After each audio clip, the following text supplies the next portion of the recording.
Hey guys, I know you probably were wondering how come I use an i3 in this build.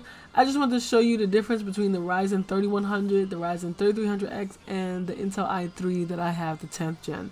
Okay, so as you see here, I'm going to show gameplays from various different games. I borrowed this from a YouTuber. Their link will be in the description down below. So this is just showing the frames with the same GPU, a GTX 1650 Super, 4 gigabytes, and the processors that go with them. So as you see, it's pretty much neck and neck. Honestly, if you can get the i3 10th gen for about $100, the same way that I got it, it's a great buy, okay? Because right now the 3100 is hard to find, and the 3300X is also hard to get because it's completely out of stock. At least the 3100 you can catch here and there. But for $100, the i3 is a great processor, especially if you're starting, and you compare it with a GTX 1660 and a 1660 Super, and it won't bottleneck. So I just want you guys to look out for that. Thank you guys for watching my video. I really appreciate it. Like and subscribe. Ajaxx out.